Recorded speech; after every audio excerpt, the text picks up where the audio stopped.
ಗುರುಜಿ, ಇಂದಿನ ಕ್ಷೇತ್ರ ಮಹಿಮೆಯಲ್ಲಿ ನಮ್ಮ ಪಯಣ ಎತ್ತ ಕಡೆ ಸಾಗಿದೆ? ಎಲ್ಲ ವೀಕ್ಷಕರಿಗೆ ಕ್ಷೇತ್ರ ಮಹಿಮೆಗೆ ಸ್ವಾಗತವನ್ನು ಬಯಸೋಣ. ಈ ಸ್ವಾಗತಕ್ಕೆ ಮೊದಲು ಒಂದು ವಿಚಾರವನ್ನು ತಿಳಿಸ್ತೀನಿ. ಕಾಶಿಗೆ ಹೋಗ್ತಾ ಇರೋದ್ರಿಂದ, ಕಾಶಿಯಲ್ಲಿ ನಾವು ಪ್ರಯಾಣ ಮಾಡೋದ್ರಿಂದ, ಕಾಶಿ ವಿಚಾರದಲ್ಲಿ ಪ್ರತಿಯೊಬ್ಬ ಮನುಷ್ಯನು ಯಾವ ಕಾಲಕ್ಕೂ ಟಿವಿಗಳನ್ನು ಆ ಕಡೆ ಈ ಕಡೆ ಅಲ್ಲಾಡಿಸ್ಬೇಡಿ. ಹೇಳಿದ್ದೀನಿ, ಇಲ್ಲಿ ಪಿಂಡ ಸಂಸ್ಕಾರಗಳಿಂದ ಹಿಡಿದು ಇರೋ ಬರೋ ಕಾಶಿ ಕ್ಷೇತ್ರದ ವಿಚಾರಗಳೆಲ್ಲ ತಿಳಿಸಿ, ರಾಮೇಶ್ವರದ ಯಾತ್ರೆ ನಂತರ ಕಾಶಿ ಯಾತ್ರೆ ಬಹಳ ಮುಖ್ಯ. ಕಾಶಿ ಯಾತ್ರೆ ಯಾವಾಗ ಮಾಡ್ತಾರೆ? ಮದುವೆ ಸಮಯದಲ್ಲಿ ಗಂಡನ ಜೊತೆಗೆ ಕಾಶಿ ಯಾತ್ರೆಗೆ ಹೋಗೋಣ ಅಂತಾರೆ. ಅದು ಯಾಕೆ? ಪ್ರತಿಯೊಬ್ಬ ಮನುಷ್ಯನಿಗೂ ಜೀವನದಲ್ಲಿ ಇರತಕ್ಕಂಥ ವ್ಯತ್ಯಾಸ ಏನು ಅಂದರೆ, ಹುಡುಗಿ ಜೊತೆ ಇದನ್ನು ಕೊಡ್ತೀರಾ, ಅದನ್ನು ಕೊಡಲ್ವಾ? ಕೊಡ್ತೀರೋ ಇಲ್ವೋ? ನಾನು ಕಾಶಿಗೆ ಹೊಟ್ಟೋಗ್ತೀನಿ, ಇಲ್ಲ ಇಲ್ಲ ಇಲ್ಲ ನಂಗೆ ಮದುವೆ ಬೇಡ, ನಾನು ಕಾಶಿಗೆ ಹೊಟ್ಟೋಗ್ತೀನಿ. ಬೇಡ ಅಳಿ ಅಂದರೆ ಬನ್ನಿ, ನಿಮ್ಮ ಜೊತೆ ಹುಡುಗಿ ಜೊತೆಗೆ ಇನ್ನೊಂದಷ್ಟು ಡೌರಿನೂ ಕೊಡ್ತೀವಿ ಅಂತ ಒಂದು ಶಾಸ್ತ್ರ ಸಂಪ್ರದಾಯ ಶುರು ಮಾಡ್ಕೊಂಬಿಟ್ರು. ಅದಕ್ಕೆ ಛತ್ರಿ ಗಿತ್ರಿ ಎಲ್ಲ ಹೇಳ್ಕೊಂಡು ನಾನು ಕಾಶಿಗೆ ಹೊಟ್ಟೋಗ್ತೀನಿ ಅಂತ ಕಾಶಿ ಯಾತ್ರೆ ಅಂತ ಮದುವೆಯಲ್ಲಿ ಮಾಡಿದ್ರು. ಆಗ ಕಾಶಿ ಯಾತ್ರೆ ಯಾತಕ್ಕೆ ಛತ್ರಿ ಎಲ್ಲ ಕೊಟ್ಟರು? ವಯಸ್ಸಾದ್ಮೇಲೆ ಹೋಗಿ ಅಂತ. ಆದರೆ ವಯಸ್ಸಾದ್ಮೇಲೆ ಹೋಗಬೇಕು ಅನ್ನೋ ಶಾಸ್ತ್ರ ಇಲ್ಲ. ಶಾಸ್ತ್ರ ಮಾತ್ರ ನೀವು ಹೋದರೆ ವಾಪಸ್ ಬರಲ್ಲ ಅಂತ ಏನಿಲ್ಲ. ಛತ್ರಿ ಇಟ್ಕೊಂಡು ಹೋದವನು ಯಾವ ಕಾಲಕ್ಕೂ ಕೋಲ್ ಇಟ್ಕೊಂಡು ಬರಬೇಕು ಅಂತ ಏನಾದರೂ ಇದೆಯಾ? ಏನೂ ಇಲ್ಲ. ಪ್ರತಿಯೊಬ್ಬ ಮನುಷ್ಯನು ಆನಂದವಾಗಿ ಹೋಗ್ಬೋದು, ಬರ್ಬೋದು. ಅಲ್ಲೂ ಜೀವಂತವಾಗಿರ್ತಕ್ಕಂಥ ಮನುಷ್ಯರಿದ್ದಾರೆ, ಕಾಶಿಗೆ ಹೋಗಿ ಸಾಯಬೇಕು ಅಂತಿದ್ದಾರೆ. ಪಾಪ ನಾನು ಮಾತಾಡ್ತಾ ಇದ್ದೀನಿ, ದೇವತೆಗಳು ಬೇರೆ ಕಾಯ್ತಾ ಇದ್ದಾರೆ. ಬನ್ನಿ ಆ ಕ್ಷೇತ್ರ ಮಹಿಮೆ ದೇವತೆಗಳನ್ನ ಸ್ವಾಗತಿಸ್ಬಿಡೋಣ.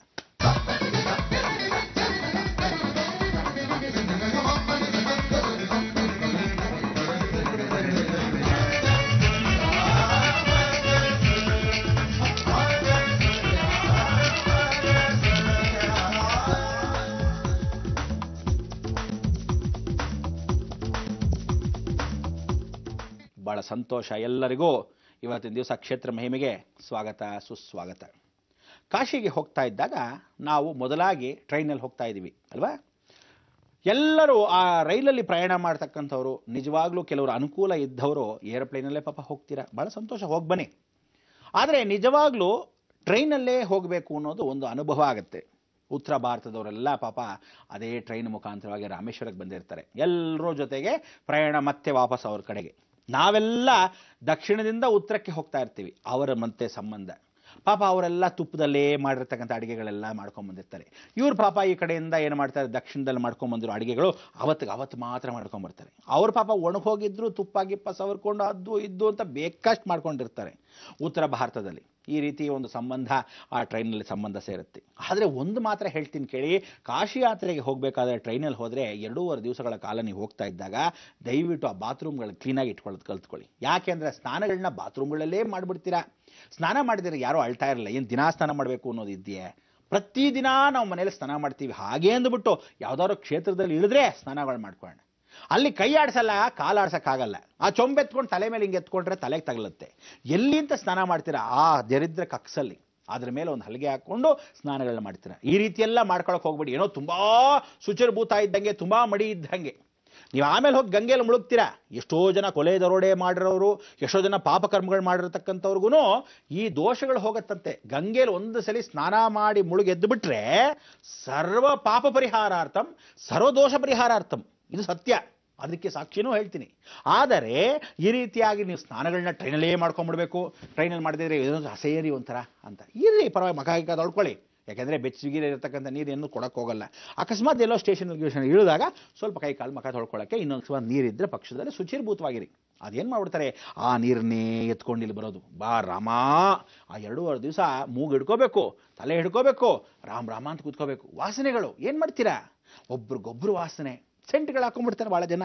ಇದೆಲ್ಲ ಅನುಭವಗಳನ್ನ ಯಾತಕ್ಕೆ ಹೇಳ್ತಾ ಇದ್ದೀನಿ ಅಂದರೆ, ಜೀವನದಲ್ಲಿ ಒಂದು ಸಲ ಆದರೂ ಪರವಾಗಿಲ್ಲ 8 ಸಲ ನಾನು ಭಾರತ ದೇಶ ಪೂರ್ತಿ ಪ್ರಯಾಣ ಮಾಡಿರತಕ್ಕಂಥ ವಿಚಾರದಲ್ಲಿ ಒಂದೊಂದು ಮೂಲೆಗಳಿಗೆ ಹೋದಾಗ ಎಷ್ಟೆಷ್ಟು ಕಷ್ಟಗಳು, ಯಾವ್ಯಾವ ರೀತಿಯ ಅನುಭವಗಳೆಲ್ಲ ಆಗೋಗಿದೆ ಜೀವನದಲ್ಲಿ. ಇದಕ್ಕಿಂತ ಪರಿಪಾಠ ಇನ್ಯಾವುದು ಬೇಡ. ಏನಂತೀರಾ? ಅಂಥ ಒಂದು ಪರಿಪಾಠದಲ್ಲಿ ಕಾಶಿ ಕ್ಷೇತ್ರಕ್ಕೆ ಹೋಗೋಕ್ಕೆ ಮೊದಲಾಗಿ ಶುಚಿರ್ಭೂತ ಆಗಬೇಕು ಅಂದಾಗ ನೀವು ಈ ರೀತಿ ಸ್ನಾನಗಳನ್ನ ಮಾಡ್ಕೊಂಡು ಹೋಗ್ತಕ್ಕಂಥ ಅವಕಾಶಗಳಿಲ್ಲ. ಮರಳನ್ನು ತೊಗೊಂಡಿದ್ದೀರಾ, ನೀರನ್ನು ತೊಗೊಂಡಿದ್ದೀರಾ, ನೀರನ್ನು ಮನೇಲಿ ಮರೆತು ಬಿಡಬೇಡಿ. ಆ ನೀರನ್ನು 22 ವಿಶೇಷವಾಗಿರ್ತಕ್ಕಂಥ ತೀರ್ಥನ ಒಂದು ಬಾಟ್ಲಲ್ಲಿ ಹಾಕ್ಕೊಳ್ಳಿ, ಎಲ್ಲ ತೊಗೊಂಡ್ಬಿಡಬೇಡಿ. ಯಾಕೆಂದರೆ ರಾಮೇಶ್ವರ ತೀರ್ಥ ಮನೆಗೂ ಬೇಕು. ಆ 22 ಹಾಕಿರ್ತಕ್ಕಂಥ ತೀರ್ಥನ ಒಂದು ಕ್ಯಾನಲ್ಲಿ ತುಂಬಿಸ್ಕೊಂಡಿದ್ರೆ ಅರ್ಧ ಭಾಗ ಮಾಡ್ಕೊಂಡು ಮಾತ್ರ ಒಂದು ಬಾಟ್ಲಲ್ಲಿ ತುಂಬಿಸ್ಕೊಂಡು ಹೋಗಿ ಸಾಕು. ಎಲ್ಲ ಮಿಶ್ರಣ ಆಗಿರುತ್ತೆ, ಶಾಸ್ತ್ರಕ್ಕೆ ಬೇಕು ನಮಗೆ. ಯಾಕೆಂದರೆ ಈಶ್ವರನ ಪೂಜೆ ಕಾಶಿನಲ್ಲಿ ಮಾಡಿದಾಗ ಈ ನೀರನ್ನು ಅಲ್ಲಿ ಸ್ನಾನವನ್ನು ಮಾಡಿಸಿದಾಗ ಬಹಳ ವಿಶೇಷ. ರಾಮೇಶ್ವರ ತೀರ್ಥವನ್ನು ವಿಶ್ವನಾಥನಿಗೆ ಅರ್ಪಿಸಬೇಕು, ವಿಶ್ವನಾಥನ ತೀರ್ಥನ ತಂದು ಗಂಗೆಯನ್ನು ರಾಮೇಶ್ವರದಲ್ಲಿ ಹಾಕಬೇಕು. ಕಾಶಿ ರಾಮೇಶ್ವರ ಸಂಗಮ ಎಷ್ಟು ಚೆನ್ನಾಗಿರುತ್ತೆ. ಇದರಲ್ಲಿ ಆ ಕ್ಷೇತ್ರದ ಮಹಿಮೆಗೆ ಏನೇನು ಹೋಗ್ತಾ ಇದ್ದೀವಿ, ಟ್ರೈನ್ ಹೋಗ್ತಾ ಇದ್ದ ಸಮಯದಲ್ಲಿ ಮಧ್ಯದಲ್ಲಿ ನಾಗ್ಪುರ್ ಅಂತ ಸಿಗುತ್ತೆ. ನಾಗ್ಪುರಲ್ಲಿ ತೀರ್ಥ ತಿಂಡಿಗಳು ಎಲ್ಲ ಬಹಳ ಉಪಚಾರ ಪೂರ್ವಕವಾಗಿ ಸಿಗುತ್ತೆ, ಬಹಳ ಸಂತೋಷ. ಅಲ್ಲಿ ಟ್ರೈನ್ ಬೋಗಿ ಚೇಂಜ್ ಮಾಡ್ತಾರೆ. ನೀವೇನ್ ಮಾಡ್ತೀರಾ, ಆ ಬೋಗಿಯನ್ನ ಚೇಂಜ್ ಮಾಡೋ ಸಮಯದಲ್ಲಿ ಟ್ರೈನಿಂದ ಇಳಿದು ಬಿಡ್ಬೇಡಿ. ಎಲ್ಲೆಲ್ಲೋ ಹೊಟ್ಟೋದ್ರಿ ಇಂಜಿನ್ ಬೇರೆ ಕಡೆ ಹಾಕ್ಬಿಡ್ತಾರೆ, ನೀವು ಇದೇ ಬೋಗಿಲಿ ಕೂತ್ಕೊಂಡಿರ್ಬೇಕು. ಬೇರೆ ಬೋಗಿ ಬಂದು ಅಟ್ಯಾಚ್ ಮಾಡಿ ಆ ಟ್ರೈನ್ ಜೊತೆ ಇದನ್ನು ಸೇರಿಸ್ತಾರೆ. ನಿಮಗೆ ಇರತಕ್ಕಂಥದ್ದು ಯಾರು ಕಾಶಿಗೆ ಹೋಗ್ತಾರೋ ಒಂದು ಹಬ್ಬ ಅಂದ್ರೆ 10 ಮಂಟಪನೋ 10 ಬೋಗಿನೋ ಅಥವಾ 8 ಬೋಗಿನೋ ಸೇರಿಸ್ತಾರೆ. ಕೆಲವರೆಲ್ಲ ಪಾಪ ಇಳಿದ್ಬಿಟ್ಟು ಅಯ್ಯೋ ಟ್ರೈನ್ ಹೊಟ್ಟೋಯ್ತು ಅಂತಾರೆ. ಇಲ್ಲ, ಕೂತ್ಕೊಂಡೇ ಇರ್ತೀರಾ, ಮರ್ತೇ ಹೋಗಿರ್ತೀರ. ಅದು ಚೇಂಜ್ ಆಗಕ್ಕೆ ಕನಿಷ್ಠ ಪಕ್ಷ 2 ಗಂಟೆಗಳ ಕಾಲ ಬೇಕು. ಆ 2 ಗಂಟೆಗಳ ಕಾಲ ನೀವು ಟೈಮ್ ವೇಸ್ಟ್ ಮಾಡದೆ ನಾಗ್ಪುರಲ್ಲಿ ಇಳಿದು ನೆಟ್ಟಿಗೆ ಸ್ಟೇಷನ್ ಹಿಂದಗಡೆ ಹೋಗಿ. ಅಲ್ಲಿ ದುರ್ಗಾ ದೇವಸ್ಥಾನ ಇದೆ, ಬಹಳ ಚೆನ್ನಾಗಿದೆ. ಯಾತಕ್ಕೆ ಈ ದುರ್ಗಾ ದೇವಸ್ಥಾನ ಅಂದರೆ, ಇಂಥ ಒಂದು ದುರ್ಗಾ ಭೂಮಿಯಲ್ಲಿ ಯಾವ ಕಾಲಕ್ಕೂ ಪಾತಾಳದೊಳಗಿಲ್ಲ.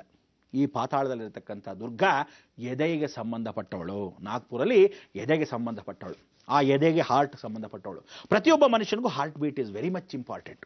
ಆ ಹಾರ್ಟ್ ಬೀಟಲ್ಲಿ ದೇವಸ್ಥಾನ ಬಂದು ನಾನು ಎಲ್ಲೋ ಬೇರೆ ಆಗಿದ್ದ ಪಕ್ಷದಲ್ಲಿ ದಯವಿಟ್ಟು ಹೋಗಬೇಡಿ ಅಂತ ಹೇಳ್ಬಿಡ್ತಿದ್ದೆ. ಆದರೆ ನಾಗ್ಪುರಲ್ಲಿ ದುರ್ಗಾ ದೇವಸ್ಥಾನ ಸ್ಟೇಷನ್ ಪಕ್ಕದಲ್ಲಿರೋದು 2 ಗಂಟೆ ಕಾಲ ನಿಮಗೆ ಟೈಮ್ ಇದೆ, ಕಾಲಾವಕಾಶ ಇದೆ. ಅಷ್ಟವರೆಗೂ ಏನು ಮಾಡ್ತೀರಾ, ನೊಣ ಹೊಡಿತೀರ, ಕೂತಿರ್ತೀರಾ. ಭದ್ರವಾಗಿ ಸಾಮಾನುಗಳೆಲ್ಲ ಬೇಗಗಳನ್ನ ಹಾಕಿ ತದನಂತರ ಯಾರಾದರೂ ಒಬ್ಬರಲ್ಲಿ ಇಟ್ಕೊಂಡು ಹೋಗಿ ದರ್ಶನ ಮಾಡ್ಕೊಂಡು ಬಂದುಬಿಡಿ ಸ್ಟೇಷನ್ ಪಕ್ಕದಲ್ಲೇ. ಅಲ್ಲಿ ಇಳಿದಾಗ ನೀವು ನಾಗ್ಪುರ್ ಸ್ಟೇಷನ್ ಮಧ್ಯ ಜಂಕ್ಷನ್ ಇದರಲ್ಲಿ ಆ ಸ್ಟೇಷನ್ಗೆ ಹೋಗಿ ಅಲ್ಲಿ ನೋಡಿದಾಗ ದುರ್ಗಾ ದೇವಸ್ಥಾನದಲ್ಲಿ ಚೆನ್ನಾಗಿ ಪ್ರಾರ್ಥನೆ ಮಾಡ್ಕೊಳ್ಳಿ. ಹೃದಯವನ್ನು ಶುಚಿರ್ಭೂತವಾಗಿ, ಯಾವುದೇ ಕಲ್ಮಶ ಇರಬಾರ್ದು. ಒಬ್ಬ ಮನುಷ್ಯನಿಗೆ ಏನೇ ಕಾರಣಕ್ಕೂ ನಿಮ್ಮ ಕೈಯಲ್ಲಿ ಅಕಸ್ಮಾತ್ ಒಳ್ಳೇದಾಗತ್ತಾ ಒಳ್ಳೇದು ಮಾಡಿ. ಯಾವ ಕೈಲೂ ಕೆಟ್ಟದ ಮನೋಭಾವನೆ ಕೂಡ ನಿಮ್ಮಲ್ಲಿ ಇರಬಾರ್ದು. Heart should be very clear ಅಂತ ಹೇಳುತ್ತೆ, ಕ್ರಿಸ್ಟಲ್ ಕ್ಲಿಯರ್. ಆ ಥರ ಹೃದಯವನ್ನು ಸೂರ್ಯನಾರಾಯಣ ಸ್ಮರಣೆಯನ್ನು ಮಾಡ್ಕೊಳ್ತಕ್ಕಂಥ ಸೂರ್ಯನ ಹೀಗೆ ಹಿಡ್ಕೊಂಡ್ಬಿಟ್ಟಿದ್ದಾಳೆ ಯಾರೋ ದುರ್ಗೆ. ಆ ದುರ್ಗೆ ಕೈಯಲ್ಲಿ ಹಿಡ್ಕೊಂಡ್ಬಿಟ್ರೆ ಕತ್ಲಾಗ್ಬಿಡ್ತಂತೆ, ಇಡೀ ಜಗತ್ತೆಲ್ಲ ಕತ್ಲಾಗೋಯ್ತಂತೆ. ಆಗ ಪರಮೇಶ್ವರ ಬಂದು ಹೇಳ್ತಾನಂತೆ, ಅಯ್ಯೋ ಸೂರ್ಯನ ಬಿಡೇ, ನೀನು ಅದು ಬಿಡದೇ ಇದ್ದ ಪಕ್ಷದಲ್ಲಿ ಇಡೀ ಜಗತ್ ಕತ್ಲಾಗ್ಬಿಡುತ್ತೆ, ಸೃಷ್ಟಿ ಮೂಲವೇ ನೀನಲ್ವೇನಮ್ಮ, ಹೀಗೆ ಇಟ್ಕೊಂಡು ಕೈಲಿ ಏನು ಮಾಡ್ತೀಯ ಅಂತ. ಅದಕ್ಕೆ ಅವಳೇನು ಮಾಡ್ತಾಳಂತೆ, ಆಯಿತು ಪ್ರತಿದಿನ ನಾನು ಏಕಾಂತವಾಗಿರ್ತಕ್ಕಂಥ ವಿಚಾರದಲ್ಲಿ ನಾನು ಯಾವತ್ತಾದರೂ ಪೌರ್ಣಮಿ ದಿವಸ ಅಮಾವಾಸ್ಯೆ ದಿವಸ ಮಾತ್ರ ಇವನು ಬಿಡ್ತೀನಿ ಅಂತಾಳೆ. ಅದಕ್ಕೆ ಅಲ್ಲಿ ವಿಶೇಷ ಏನು ಅಂದರೆ, ಅಮಾವಾಸ್ಯೆಗೆ ನೀವು ಬೆಳಕನ್ನು ನೋಡ್ಬೋದು. ಅಲ್ಲಿ ದೇವರ ಗರ್ಭಗುಡಿಯಲ್ಲಿ ಸ್ವತಃ ಬೆಳಕು ಅಂದರೆ ಆ ಕೈಯಿಂದ ಹೇಗೆ ಬಿಡ್ತಾಳೆ. ಈ ಪೌರ್ಣಮಿ ದಿವಸ ವಿಶೇಷವಾಗಿರ್ತಕ್ಕಂಥ ಸೂರ್ಯನ ಕಾಂತಿಗಳನ್ನು ವಿಶೇಷವಾಗಿ ಹೊರಗಡೆ ಬಿಡ್ತಾಳೆ. ಆ ಪೌರ್ಣಮಿ ದಿವಸ ನೀವು ನೋಡ್ಬೋದು ಮಂದವಾಗಿ ಬಂಗಾರದ ಬಣ್ಣದಲ್ಲಿರ್ತಕ್ಕಂಥ ಅವಕಾಶ. ಬೇರೆ ಸಮಯದ ಬೆಳ್ಳಗಿರುತ್ತೆ, ಶುಕ್ರನ ಸಂಬಂಧ ಈ ಕಡೆ ಸಮಯದಲ್ಲಿ ಸ್ವರ್ಣಮುಖಿಯಾಗಿರ್ತಾಳೆ. ಇಲ್ಲಿ ದರ್ಶನವನ್ನು ಮಾಡೋಕೆ ಒಳಗಡೆ ಹಾರ್ಟ್ ಬಗ್ಗೆ, ಯಾರಿಗಾದ್ರೂ ಹಾರ್ಟ್ ಫೇಲ್ಯೂರ್ ಆಗಿರೋದು ಅಥವಾ ಹಾರ್ಟ್ ಡಿಸೀಸ್ ಇರೋದು ಅಥವಾ ಉಸಿರಾಡೋಕ್ಕೆ ರೆಸ್ಪಿರೇಟರಿ ಸಿಸ್ಟಮ್ ಆರ್ಗನೈಸೇಷನ್ ಸರಿಯಾಗಿಲ್ಲದೆ ಇರೋ ಪಕ್ಷದಲ್ಲಿ ಅಥವಾ ಹಾರ್ಟ್ ಬೀಟ್ಸ್ ಜಾಸ್ತಿ ಇರ್ಬೋದು ಕಮ್ಮಿ ಇರ್ಬೋದು, ಆ ಬೀಟ್ಸನ್ನು ಸರಿ ಮಾಡಿಸ್ಕೊಳ್ಳೋದ್ರಲ್ಲಿ ಇವಳ ಕೇಂದ್ರ ಶಕ್ತಿ ಪಾತಾಳದಲ್ಲಿ ಅಡಗಿರತಕ್ಕಂಥ ಈ ದೇವಸ್ಥಾನ ಮೆಟ್ಲಿಳಿದು ಕೆಳಗೆ ಹೋಗಬೇಕು. ಈ ದುರ್ಗಾ ಬಹಳ ವಿಶೇಷವಾಗಿರೋದ್ರಿಂದ ಇವಳ ಸ್ಮರಣೆಯನ್ನು ಆದ್ಯ ಕರ್ತವ್ಯವನ್ನು ನೀವು ಮಾಡಿಕೊಳ್ಳೇಬೇಕು. ನಾಗ್ಪುರಲ್ಲಿ ಈ ದೇವಸ್ಥಾನಕ್ಕೆ ಹೋಗೋಕ್ಕೆ ಮೊದಲು ಮಲ್ಲಿಗೆ ಹೂವು ಅಥವಾ ಸಂಪಿಗೆ ಹೂವು ಸಿಗುತ್ತೆ. ಇದಕ್ಕೆ ದಯವಿಟ್ಟು ಆ ಮಲ್ಲಿಗೆ ಹೂನೋ ಸಂಪಿಗೆ ಹೂನೋ ತೊಗೊಂಡು ಹೋಗಿ ಅಲ್ಲಿ ವಿಶೇಷವಾಗಿ ದೇವರಿಗೆ ಸಮರ್ಪಿಸಿ ನಮಸ್ಕಾರ ಮಾಡ್ಕೊಂಬನ್ನಿ.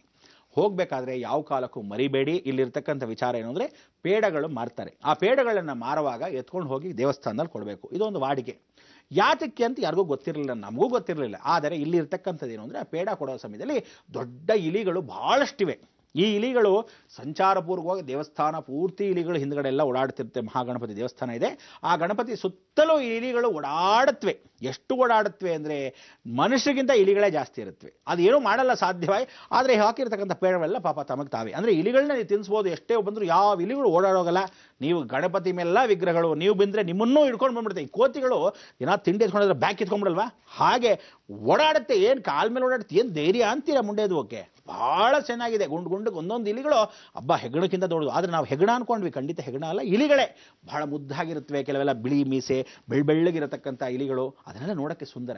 ಇಷ್ಟು ಚೆನ್ನಾಗಿ ಆ ಯಾತ್ರೆಗೆ ಹೋಗಬೇಕಾದ್ರೆ ಇಷ್ಟೆಲ್ಲ ದುರ್ಗಾ ದೇವಸ್ಥಾನದಲ್ಲಿ ನೋಡಿದಾಗ ಈ ಆನಂದ ನೀವು ಪಟ್ಟಾಗ ಆ ಅನುಭವಕ್ಕಿಂತ ಜಗತ್ತಲ್ಲಿ ಇನ್ನೇನೂ ಇಲ್ಲ.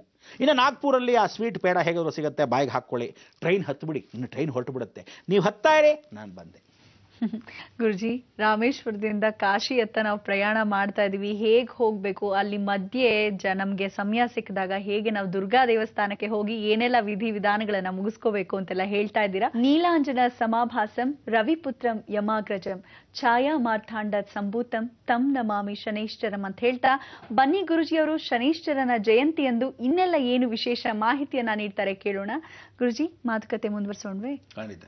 ಶನೇಶ್ವರ 7 ವರ್ಷಗಳ ಕಾಲ ಬಂದ 7.5 ಶನಿ ಬಂದ್ಬಿಟ್ರೆ ಅಂತೂ ಬಂದಾಗ ಒಳ್ಳೇದು ಮಾಡ್ತಾನೆ, ಹೋಗಬೇಕಾದ್ರೆ ಕೆಟ್ಟದ್ದು ಮಾಡ್ತಾನೆ, ಇಲ್ಲ ಬಂದಾಗ ಕೆಟ್ಟದ್ದು ಮಾಡ್ತಾನೆ, ಹೋಗಬೇಕಾದ್ರೆ ಒಳ್ಳೇದು ಮಾಡ್ತಾನೆ. ಆ ಶನೇಶ್ವರನ ಮಾತ್ರ ತಡ್ಕೊಳ್ಳೋಕ್ಕೆ ಬಹಳ ಕಷ್ಟವಾಗುತ್ತೆ.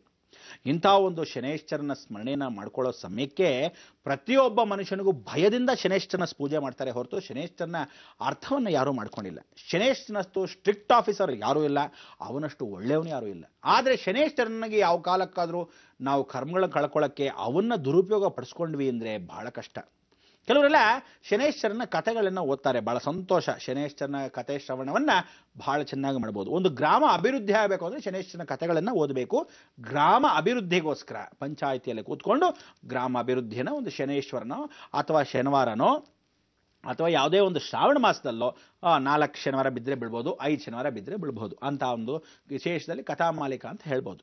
ಇಲ್ಲ ಯಾವ ಕಾಲಕ್ಕಾದರೂ ಶನೇಶ್ವರನ ಕಥೆಗಳನ್ನ ಓದಿಸೋರನ್ನ ಕರೆಸಿ ಗ್ರಾಮ ಅಭಿವೃದ್ಧಿಯನ್ನು ಪಡಿಸ್ಬೋದು. ಯಾಕಂದರೆ ಈಗ ಮರಳುಗಾಡಾಗೋದಂಗೆ ಮರಳು ಗ್ರಾಮ ಏನು ಎಲ್ಲ ಬರಳು ಭೂಮಿ ಆಗೋಗಿರುತ್ತೆ, ಯಾವ ಕಾಲಕ್ಕೂ ಫಸಲು ಬರಲ್ಲ, ಮಳೆಗಳಿಲ್ಲ, ಎಲ್ರಿಗೂ ಆರ್ಥಿಕ ಪರಿಸ್ಥಿತಿ ಸರಿ ಇಲ್ಲ, ರೋಗಗಳು ಜಾಸ್ತಿ ಊರಲ್ಲಿ. ಇಂಥದಕ್ಕೆಲ್ಲ ಆದಾಗ ಏನು ಮಾಡ್ತಾರೆ, ಈ ಶನಿ ಸ್ಮರಣೆಯನ್ನು ಮಾಡ್ಕೋಬೇಕು. ಅದನ್ನೆಲ್ಲ ಮರ್ತು ಹೋಗ್ತಾರೆ ಅಷ್ಟೇ. ಆದರೆ ಆ ಶನೇಶ್ವರನ್ನ ಯಾವ ಕಾಲಕ್ಕೂ ತಿಳ್ಕೊಳ್ಳಿ, ಜೀವನ ಪರ್ಯಂತ ಅವನ ಜಯಂತಿಯನ್ನು ಯಾತಕ್ಕೆ ಆಚರಿಸ್ತೀವಿ ಅನ್ನೋದು ಎಷ್ಟೋ ಜನಕ್ಕೆ ಗೊತ್ತಿಲ್ಲ.